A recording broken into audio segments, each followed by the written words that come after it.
Odds are you probably are doing stats wrong in Elden Ring, and there's nothing wrong with that. Stats can be really confusing in Elden Ring. A lot of people get locked behind one thing, or they feel like their build is pretty much what it has to be without chasing down larval tiers. Unfortunately, a lot of players do this and they stick behind one thing and they can get bored quickly. This video is going to be just for that problem. Without using larval tiers, there's a lot more you could do. So we're going to go through each stat, each main damage stat. We're going to start here with strength. I want to talk about strength because strength has a lot more variety than you think it does. Probably think of strength as what I'm using right now, and this clip is going to be exactly that. Of course, you're going to be using bonk weapons fairly often when it comes to strength, and you will be hitting bosses relatively hard. A lot of your damage can be things like strike damage and, powerful hitting stuff that can do a lot of posture damage as well. Giant Crusher is an incredibly fun weapon after all. After this clip, we're going to go over equipment, but I want to talk about the stats at the end. And then you're going to see something interesting where we show off two entirely different looking builds that use the exact same stats due to a couple of very specific reasons you need to know. We have the Heavy Giant Crusher plus 25 preferably, Royal Knight's Resolve, any seal for buffs, 53 poise, Great Jar's Arsenal, Erdtree's Favor plus 2, Axe Talisman, Two-Handed Sword Talisman, Bloodsucking Correct Tier, Spike Correct Tier, Golden Vow, Flame Strength, Blessing's Boon. Here we go. And now we're going to talk about stats here, and we have 60 strength, and I want to talk about this because it's important. I went for 60 rather than 80, and I made sure that I had 15 dexterity and 25 faith and 10 arcane. There's a reason why for that. The two-handed bonus that actually gives us 90 strength anyway, and we have 60 vigor too. We're going to talk about this throughout the clips and why this is incredibly important and can help you immensely. So check this out. Look what we're doing now. So I'm going to end up with the exact same stats as I had before and an entirely different build. A build that works off successive hits rather than hitting stuff hard. And how did I do this? Well, I made sure I had a minimum of 15 dexterity while I was rocking a strength build, while also making sure I had that minimum 10 arcane. Since I'm doing buffs anyway and I have 25 faith, there's no issue with using Bloodflame Blade. So we put the Grave Scythe in Heavy Affinity and we're using Bloodflame Blade, and guess what? That's going to give us around like 90 or 95 bleed or so, and you can see we shredded Godric on New Game Plus 3 Journey 4. We went from a bonk build to a bleed build, and a fast one at that, without changing our stats at all. As, of course, our stats remain completely the same, we're now able to get a ton of bleed build up and a build that absolutely shreds. And, of course, all we did was change talismans and tiers. We have the Heavy Grave Scythe plus 25 preferably of Spinning Weapon, of course in Heavy Affinity. Any seal for buffs, Rotten Wing Sword Insignia, Millicent's Prosthesis, Shard of Alexander, Lord of Blood's Exaltation for our tiers, Bloodsucking Correct Tier, Thorny Tier, Golden Vow, Flame Strength, Blessing's Boon, Bloodflame Blade, and of course the stats are on the right. If you noticed, they're exactly the same. And what now? Well, we're going to take those exact same stats and we're going to put the Bandit Curved Swords in Fire Affinity. We're going to build my favorite build, which I mentioned recently in the video where I opened up with a lot of health stuff and whatnot. That was a difficult video to get to, by the way. I want to thank everybody who showed up. All the comments were honestly amazing. But back to this. We put these in Fire Affinity, and guess what? We have over 700 AR in each, and we now have a build that is built around fire and successive attack damage. Once again, our stats didn't change at all. We have the Bandit Fire Curved Swords, plus 25, of course with Flaming Strike, Brave Bird Chest Piece, Rotten Wing Sword Insignia, Millicent's Prosthesis, Claw Talisman, Fire Scorpion Charm, and then we have the Bloodsucking Correct Tier, Flame Tier, Golden Vow, Flame Strength, Blessing's Boon. Once again, the stats are the same because we kept that minimum of 15 dexterity at all times to give us some weapon variety. Now we're on to dexterity. Now dexterity, I have the opposite thing going on. The number one thing that you should do if you're a dexterity build is make sure that you have 15 strength. This gives you more weapon variety and makes sure that you meet the minimum requirements for a lot of early strength weapons. Also, with the two-handed bonus, that will put you at around 22 strength if for some reason you need to get something that's up to 22 strength. Of course, the two-handed bonus is 1.5 times on anything strength related. Back to this, we of course have the Uchi Katana in a simple build here with double slash that you saw in the intro and Bloodflame Blade. This is your standard dexterity build and a pretty powerful one too. We have the Keen Uchi Katana plus 25 Bloodflame Blade, any seal for buffs, Rotten Wing Sword Insignia, Millicent's Prosthesis, Shard of Alexander, Lord of Blood's Exaltation, you can run the White Mask, of course. For our tiers, we have the Bloodsucking Correct Tier, Thorny Tier, Golden Vow, Flame Strength, Blessing's Boon, Bloodflame Blade. The stats are on the right. If you notice, we have 10 Arcane again, 65 Dexterity, and that minimum I talked about of 15 Strength. And of course, now we're using the Bolt of Grand Sax, and we're able to use this weapon by two-handing it because we went for that minimum of 15 Strength. Point across this video is you always want to have 15 strength and dexterity for pretty much all of your builds. It gives you the minimum requirement on a lot of things, and when you change affinities, it allows you to work around your stats and change up your build. A lot of people make a mistake of pumping 80 into one thing and completely ignoring other stats. In this case, we're able to use the Bolt of Grand Axe, two-handing it as we mentioned, and of course we get a good amount of damage with it as well because we're able to two-hand it and lightning scales with dexterity on weapons. So that gives you, once again, more variety and something else you can do. Instead of bleed, we now have the power of lightning with the Bolt of Grand Axe. We have it at plus 10, any seal for buffs, 53 poise, Godfrey Icon, Millicent's Prosthesis, Shard of Alexander, Lightning Scorpion Charm. We have the Bloodsucking Crack Tier, Lightning Tier, Golden Bow, Flame Grip Strength, Blessing's Boon, and you can see the 15 Strength on the right with the 65 Dexterity, and of course the 10 Arcane as well. And now we have a kind of a surprise one for you. We added the Scar Sword's Heirloom, and we're able to get to 20 Strength. By using 20 Strength, we're able to two-hand the Watchdog's Greatsword in Keen Affinity, and check out this damage with Savage Lion's Claw. It's legit, honestly. It's going to give you over 700 AR, it gives you the opportunity to use a bonk weapon without changing any stats and only adding one talisman. This allows you to change up your style entirely while also being able to bonk different enemies, of course, with a bigger weapon.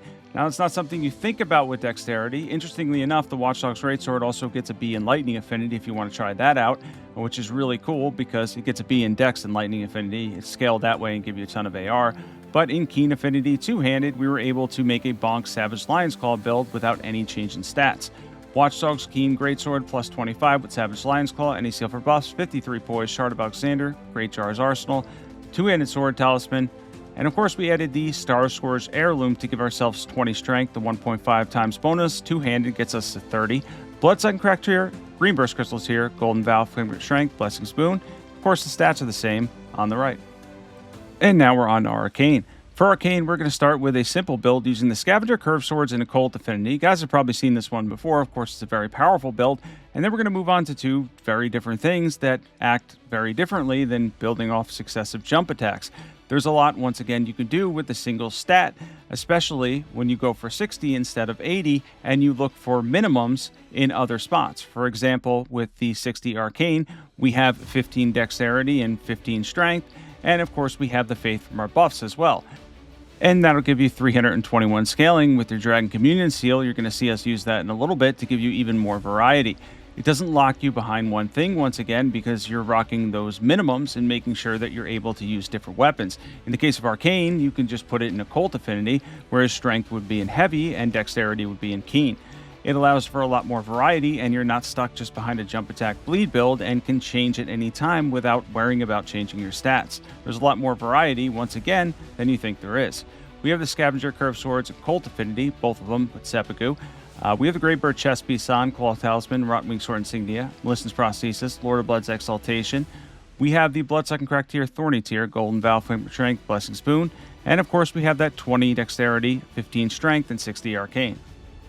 And now, of course, we're going to be switching to the Star Fist, which has 12 Strength requirement. There's a lot more we can use than just this, but we went for the Star Fist in Occult Affinity, and now we can turn ourselves into an absolute posture-breaking monster that's able to do a good amount of bleed in Occult Affinity as well. Because we went for minimums, we made sure we're able to use other weapons, and there's a lot of weapons you can actually put in Occult Affinity to get innate bleed, and even in some cases like this one, allow us to get a ton of posture damage, much like a Strength build would.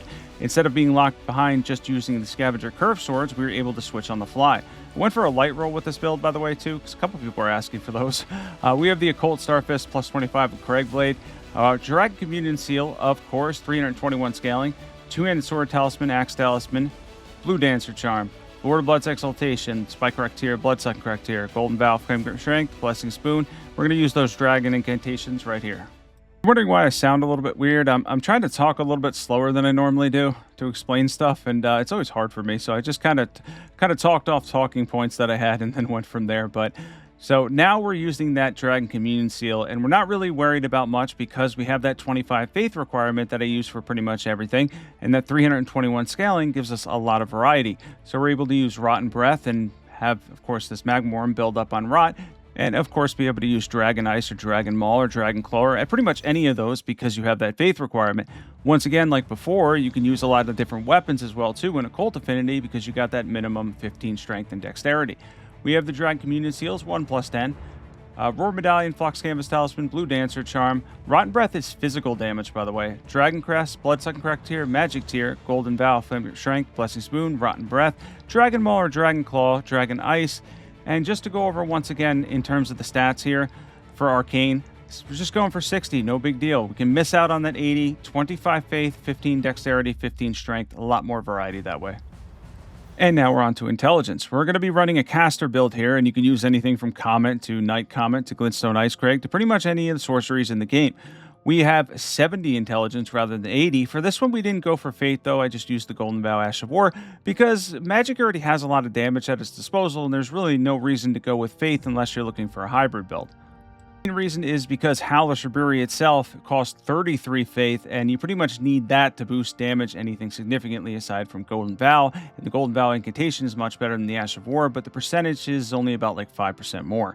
Back to this, we're able to do a lot in terms of damage. It's a caster build. I do end up getting hit here.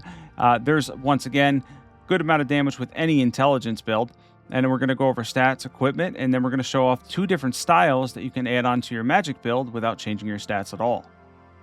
And of course, I love setups like this because of the fact that we're able to dish out a lot of damage and have freedom too. Lucette Staff +10. We have the Meteorite Staff in our offhand, Golden Vow Ash of War, 52 poise. We have the Graven Mask Talisman, Godfrey Icon, Magic Scorpion Charm. We have the Graven School Talisman, Magic Tier, Bloodsucking Crack Tier, Comet, Terra Magica, Glintstone Icecrag, Samara Ice Storm, Blades of Stone. I want to show off the stats here. 70 Intelligence. The Faith is from the starting class. That's why I want to point this out. Professor, you don't need that. And then, of course, 15 Strength and 15 Dexterity. And now I want to show off something totally different. So we're going to be using the Naginata and Cold Affinity, and we're going to get between 550 and 60 AR with those exact stats. We're going to be able to build up Frost relatively quick, while also getting a little bit of bleed build up with this one as well, because we have around 45 or 50 innate bleed. I believe there ends up being a bleed proc in here. I'm not sure if it happened yet, but you can get a bleed proc with this. Just takes a little bit more time. Back to this, though, with the Naginata. It's a really cool style. There it is right there. And you could absolutely shred with using Spinning Strikes and get a lot of damage as an Intelligence build, once again, without changing any stats whatsoever. We're able to stack up a fairly good amount of damage. And of course, if you use something like this with Spinning Weapon and Cold Affinity, you can shred that way too as an Intelligence build by pretty much ignoring most of the other stats. And again, having 15 Strength and Dexterity, which you guys are probably getting a hang of by now. We have the Cold Cross Naginata +25. We have the Golden Vow Ash of War, 52 poise. We have the Rotwing Sword Insignia, Shard of Alexander, Lord of Blood's Exaltation for that occasional proc, Millicent's Prosthesis, and then we have the Thorny Tier, Bloodsucking Crack Tier, and then, of course, on the right, we have 70 Intelligence.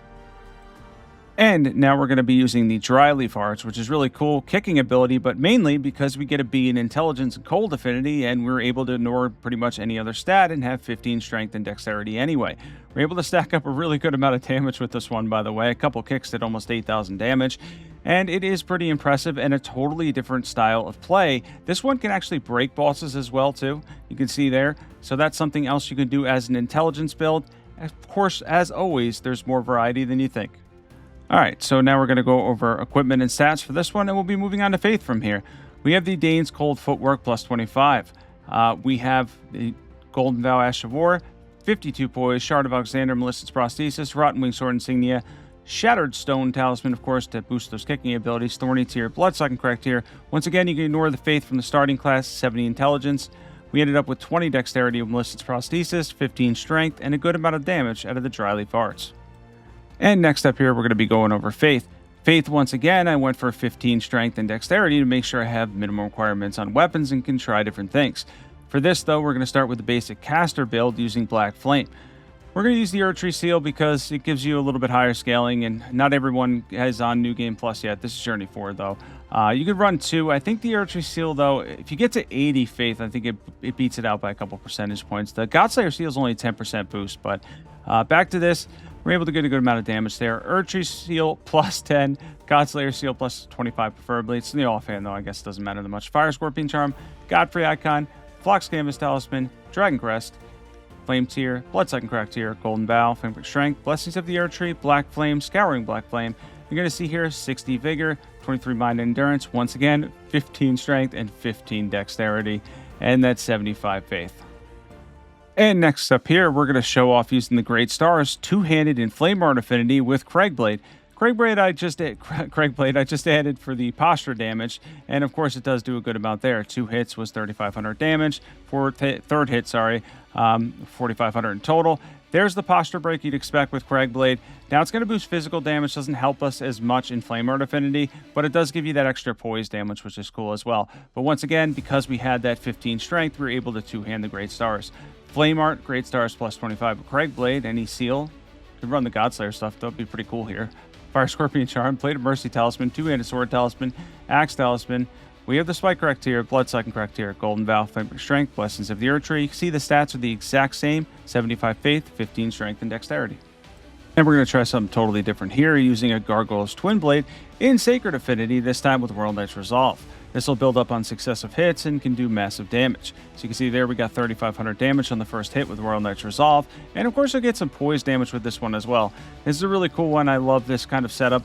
But once again, by changing it to Sacred Affinity and making sure we had those minimum requirements, now that we're two-handing, you're able to use something entirely different. I don't know why he didn't die. That's why I was doing that. I thought he had no HP. Than you would normally see as for the caster build by just adding to make sure that you have 15 Strength and Dexterity. Gargoyle's Sacred Twin Blade plus 25 with Royal Knight's Resolve. Any seal, Godslayer stuff though, once again, pretty cool. 52 Poise, Bliss's Prosthesis, Rotten Wing Sword Insignia, two-handed Sword Talisman, Axe Talisman, Spike Crack Tier, Bloodsucking Crack Tier, Golden Bow, Flame Grip Strength, Blessings of the Earth Tree. You can see once again, 75 Faith, 20 Dexterity with Bliss's Prosthesis, 15 Strength, 60 Vigor for all these, of course. And here are the stats again, if anybody wants to see this for the Faith stuff. Definitely try these out. For those that stuck around, we're going to go over one more thing. For Strength, other ones I recommend with the exact stats: Starfist Bloodflame Blade, Guts Lion's Claw, Gargoyle's Twin Blade with Crag Blade, Heavy Uchi with Double Slash, Heavy Great Katana Spinning Weapon, Bloodflame Blade for both of those, Dual Great Stars with Crag Blade, and I love Cold Guts Braggart's Roar. You can ignore the intelligence. And on to Dexterity. Impaling Thrust Great Katana, Keen Sweet-Hander Royal Knight's Resolve, Dual Lightning Bandit Curve Swords with Lightning Slash are awesome. Giant Hunt Guardian Sword Spear. Ice Spear Guardian Sword Spear. Ice Spear actually has intelligence and dexterity scaling, which is cool. Stormblade Nagikiba two-handed. Frost Katanas, and I like the Dragon Scale Blade. It's cool.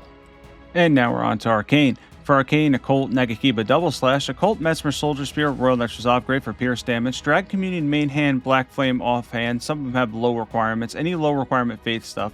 Occult Any Small Spear with Spectral Lance. Occult Watchdog's Greatsword with the Star Scourge Heirloom Talisman. And now we're on to Intelligence. You could use a Cold Flail with Spinning Weapon, Death's Poker, might need Millicent's Prosthesis for those, Helfin Steeple, Dark Moon Greatsword, Cold Dryleaf the Punch version, Glintstone Chris, Sword Spear in Cold, or Magic Affinity with Ice Spear. Intelligence is fairly difficult, but there's a lot you can do too.